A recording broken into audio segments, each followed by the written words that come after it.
my name is Pamela Price. I am the owner of Priceless Beauty Studio, as well as the master trainer from Spray Tan Class, and I'm based out of Toronto.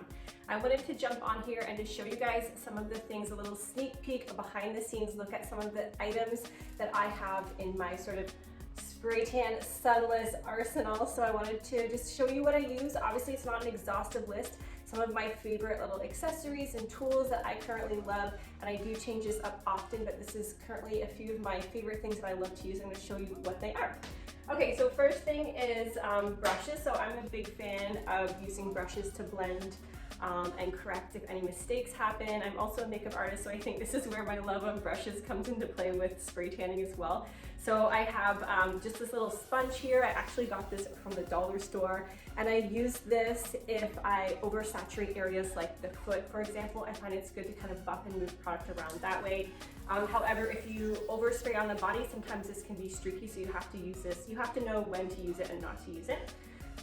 This one I use for tan line correction. So if I'm doing a thin area where I'm adding more solution on one particular place, or if I'm doing facial contouring, I love this brush to kind of blend or to correct tan lines. If I spray that area, it helps to dry and blend so there's no demarcation anywhere on the body with the spray tan.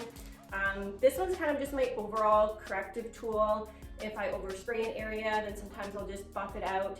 I just kind of keep it with me all the time, and I use it quite often actually. So that's a good one. I also use this one as a tool for setting powder also. So if I'm using a loose setting powder, for example, Glow by Erin, one of my favorites, and I kind of put too much on the body, or if I just want to blend it in certain areas, then I'll use that large fan brush, and it's just a large makeup fan brush. This one's an even larger one, so let me put these guys away. I only have two hands here.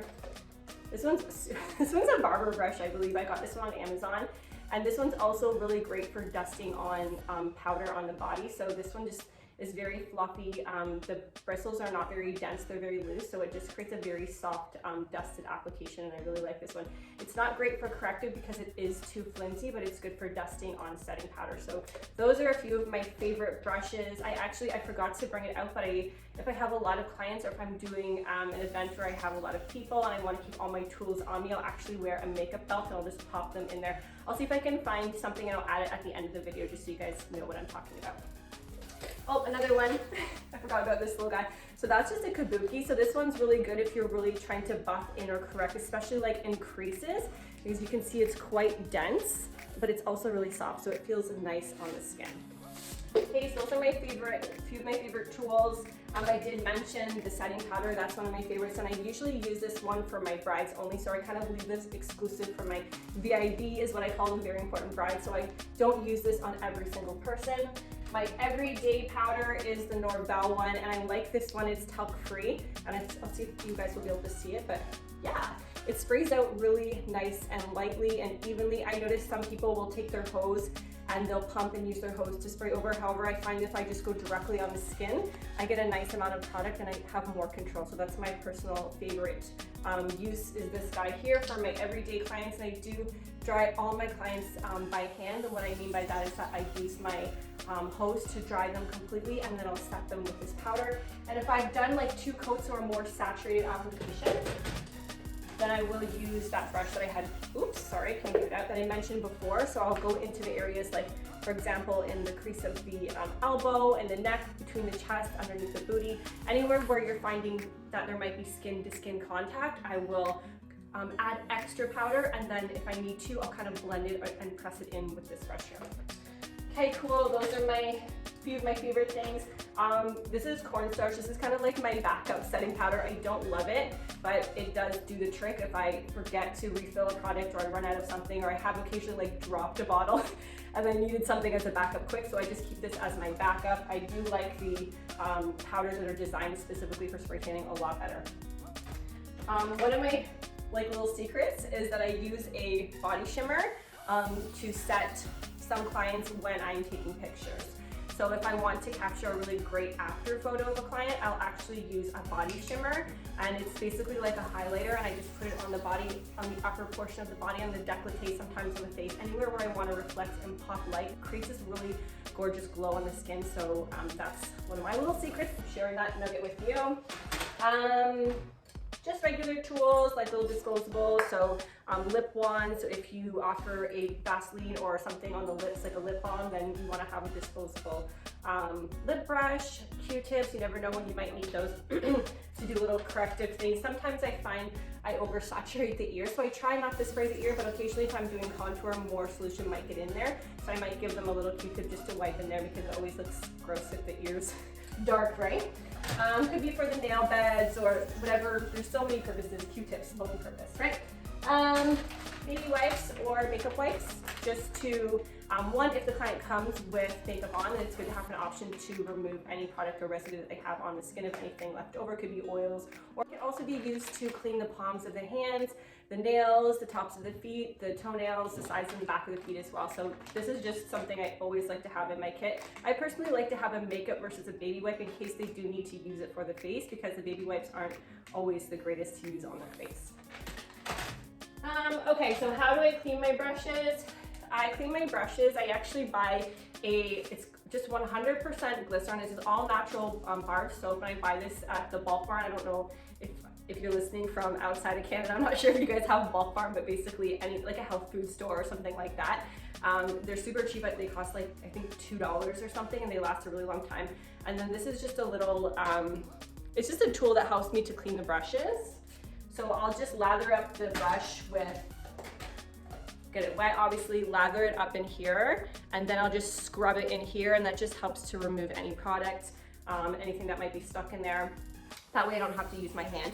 And then I'll just squeeze it out and then lay it flat to dry. And I always lay this part where the bristles are over top the side of the counter like this, because I find if you dry them like this, it takes longer to dry, and eventually the inside of the brush starts to get this mildewy, moldy smell, which is really gross. So if you're using it on people's face, no matter what on the body, you want it to smell fresh. So, and the bristles will just last longer that way. So don't dry them like this.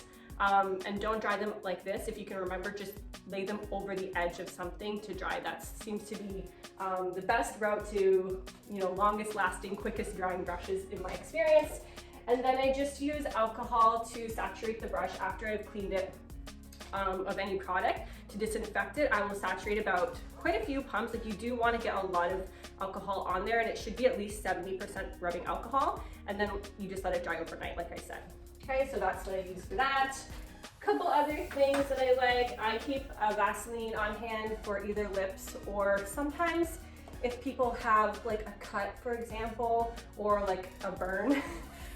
Could be anything where there is open skin. You either want to have them cover the skin with like a band-aid. I do have a first aid kit here as well, but usually if they have an open cut, they cover it.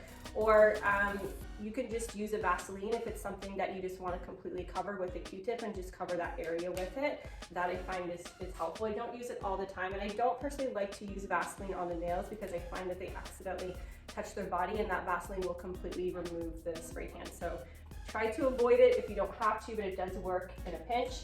I also keep a DHA stop cleaner or cleanser cleaner. I have had, this has happened to me once, where I didn't connect my hose properly, and for whatever reason, my gun just like spurted all over the client. Like, it was really bad. So I quickly removed the splatter with a makeup wipe, and then we used a warm wet cloth, and I did have to go in with a little bit of this just to scrub a couple areas, and then I re-prepped and resprayed it. It was fine. Also, if you spill it on your own hands, this is handy. You have to use it right away or it won't work, and it is pretty strong, so just be careful with that. If it's something that you end up purchasing, make sure you read the instructions carefully. Okay, a few more things. These guys are kind of cheesy, I know. They're little stickers, tanning stickers. You might know them if you ever used to be into tanning beds. The reason why I use them is when I spray clients, especially if I'm using a new product or they're a new client or they've never gone nude before, I find that they're feeling like, even though there's topical bronzer and you can visibly see, the solution on the skin, they can't tell how dark it is because they have nothing to compare it to, from their natural color. So if they have no garment on, it's really hard to tell, no reference point. So I use these as a reference so that they can, remove that sticker at the end, and they're like, oh wow, I didn't realize I was that dark. So that's the reason why I use it. I don't love them, but they do the job. And usually I'll just recommend that they put them somewhere discreet, like sort of in the groin area or like on the bum or whatever, so that that way if they don't want to show it off, then they can kind of hide it. A couple other things. Barrier cream options.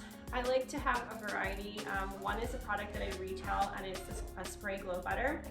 And I use this as a product that they can use to hydrate their skin after, but I also use it as a barrier cream to do the areas that I don't want as much coverage, because it's not as full coverage as your traditional barrier cream.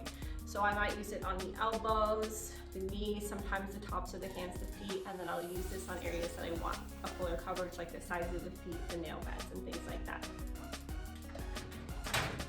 And then obviously a pH spray.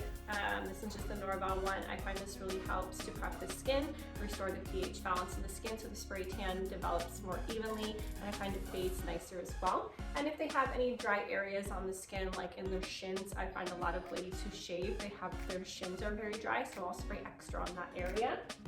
This is one of my favorite tools as well. It's actually a large makeup puff, and I just use that on the front of the hands, the wrist, or if I overspray or oversaturate a person, I'll actually press it in and it will lift up excess solution. So I really love this one. I use it, I swear, on every single client.